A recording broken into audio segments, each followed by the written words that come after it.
हाँ विद्यार्थियों सभी को नमस्ते। हम आपके भूगोल विषय में चल रहे हैं। भूगोल में आज का हम जो है भौतिक भूगोल का अध्ययन करेंगे।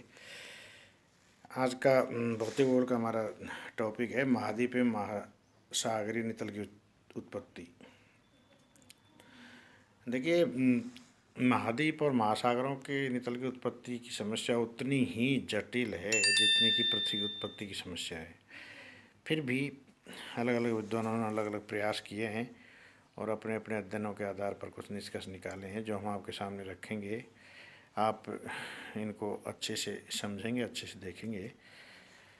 देखिए, महाद्वीप और महासागरों की स्थिति को यदि आप देखोगे तो निश्चित रूप से आपको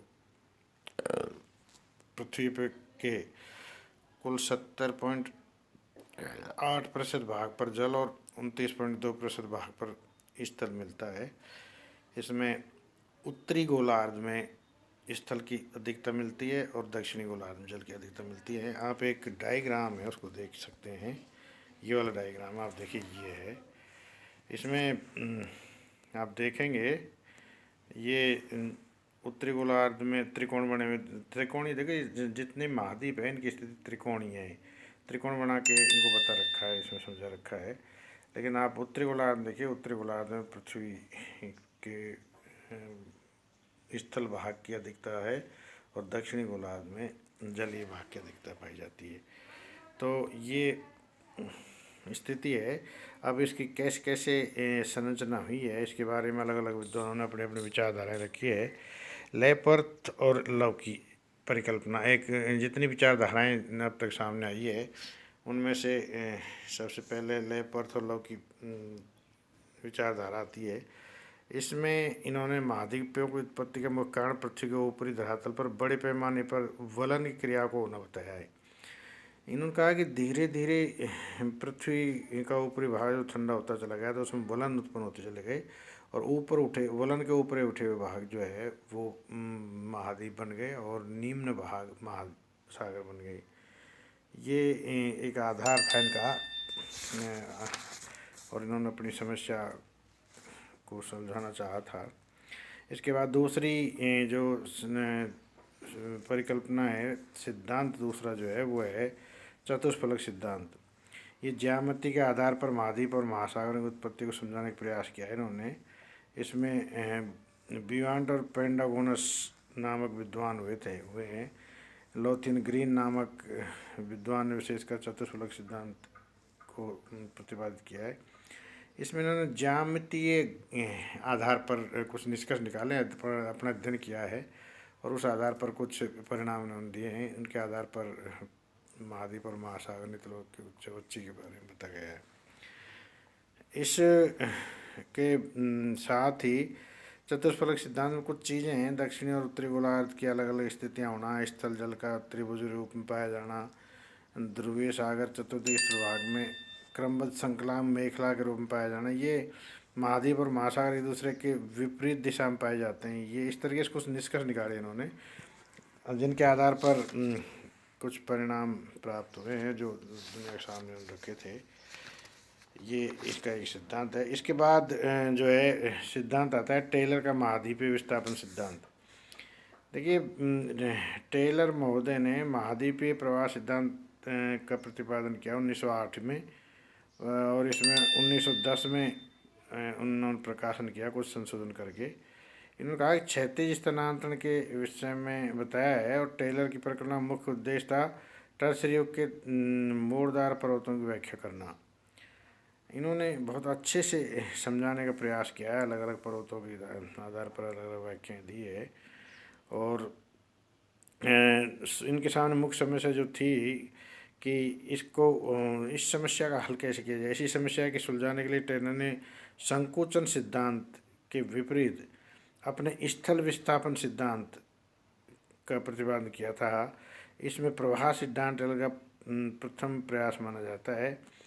1898 में अपना मत इन्होंने रखा था। इन्होंने देखिए संकुचन की बजाय प्रवाह सिद्धांत, फैलाव का सिद्धांत इन्होंने माना है। ये थोड़ा सा अपनी अलग तरह की विचारधारा रखते हैं, अपना अलग तरह का अध्ययन उन्होंने किया है। विश्व रेखा की तरफ और पश्चिम की तरफ ये अलग अलग स्थानांतरण बताए भागों में। देखिए फैलाव जब हुआ है तो वो जो है भूभाग खिसकते रहे, स्थानांतरण करते रहे और एक समय बाद वो स्थिर हो गए हैं।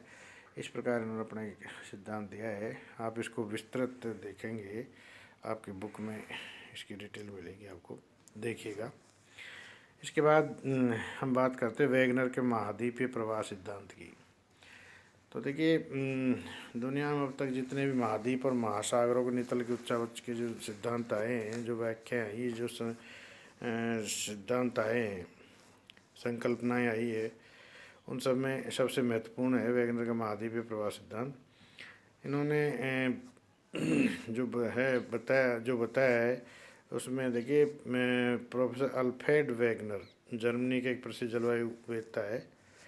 1912 में इन्होंने अपना सिद्धांत प्रतिपादित किया था। 15 और 19 में इसको संशोधित करके और फिर इस सिद्धांत के बारे में दुनिया को बताया था। वेगनर महोदय ने अपने देखिए कॉन्टिनेंटल ड्रिफ्ट थ्योरी लिख रहे हैं वो, महाद्वीपीय प्रवाह सिद्धांत। तो इन्होंने वेगनर ने पूर्व जलवायु शास्त्र, पूर्व वनस्पति शास्त्र, भूगर्भ शास्त्र के प्रमाणों के आधार पर यह मान लिया कार्बोनिफेरस युग में समस्त स्थल भाग एक स्थल भाग के रूप में मौजूद था।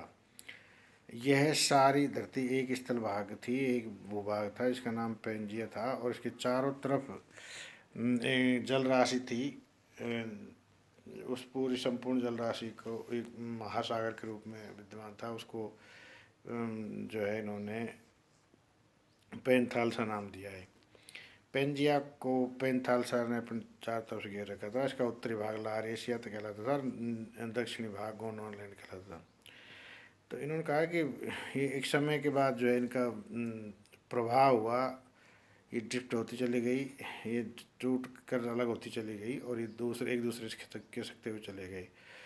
जहाँ जहाँ खिसक के वो भूभाग स्थिर हो गए, वो महाद्वीप बन गए और उनके बीच में टूटने के बाद जो रिक्त स्थान में जो जल भर गया वो महाद्वीप बन गए। इस प्रकार इन्होंने ये सिद्धांत दिया है। इसमें देखिए आप देखेंगे कुछ प्रमाण दिया है इन्होंने, मैं बता दूं आपको। ये देखिए आप सबसे पहले तो ये देखिए, ये इन्होंने एक मानचित्र दिया है दक्षिणी अमेरिका और अफ्रीका का। दोनों महाद्वीपों को यदि सटीक के रूप से मिलाया जाए, देखिए एकदम पूर्णतः मिल जाते हैं दोनों और एकदम फिट हो जाते हैं। तो ऐसा प्रतीत होता है कि जैसे ये वास्तव में ही एक दूसरे से अलग हुए, कभी एक साथ जुड़े हुए थे दोनों महाद्वीप, एक भूभाग था ये दोनों मिलकर। तो ये प्रमाणित करते हैं वेगनर महोदय इनसे कि जो देखिए ये जुड़े आज भी प्रतीत हो रहे हैं, आज भी फिट बैठ सकते हैं ये। इस आधार पर उत्तर उनका सही बैठता है कि ये एक भूभाग था, एक समय के बाद वो विखंडित हो गया। इसके बाद जो है इन्होंने सिद्धांत के पक्ष में जो है दूसरा तर्क दिया है कि दक्षिणी अमेरिका और अफ्रीका के तटीय समानताएं आज भी पाई जाती हैं। इनमें पर्वत स्कंद है, चट्टान है, ये लगभग आज भी समान पाई जाती है। इसके बाद इन्होंने तर्क दिया आंध्र महासागर के दोनों तटों पर चट्टानों में पाए जाने वाले जीवावशेषों में भी समानता पाई जाती है। भौगोलिक प्रमाणों के आधार पर ग्रीनलैंड निरंतर 20 मीटर प्रति वर्ष की गति से पश्चिम की ओर सरक रहा है। देखिए ये कहते हैं कि ग्रीनलैंड आज भी खिसक रहा है और पश्चिम की तरफ 20 मीटर प्रति वर्ष पश्चिम की तरफ खिसक रहा है। इसके बाद स्कैंडिनेविया के उत्तरी भाग में पाए जाने वाले लेमिंग नामक छोटे छोटे जीव अभी भी वो एक जुड़ा हुआ भूभाग मानते हैं दोनों महाद्वीपों को, इसलिए भगते जाते हैं और भगते भगते वो महासागरों में गिर जाते हैं और मर जाते हैं। ग्लोस्टोरिस वनस्पति जो है दोनों महाद्वीपों तटीय क्षेत्रों में पाई जाती है, ये भी एक तर्क उनका साबित होता है। और कार्बोनिफेरस युग में हिमानीकरण के प्रभाव से ब्राज़ील, फॉकलैंड, दक्षिण अफ्रीका आदि में ये पाया जाता था और अब भी ये स्थिति पाई जाती है, दोनों में समानता के रूप से पाई जाती है। तो ये कहा जा सकता है, माना जा सकता है कि इनके प्रमाण काफ़ी सटीक हैं। इस आधार पर वेगनर महोदय ने अपने सिद्धांत की व्याख्या की है। इसके बाद यदि हम चर्चा करें तो देखिए,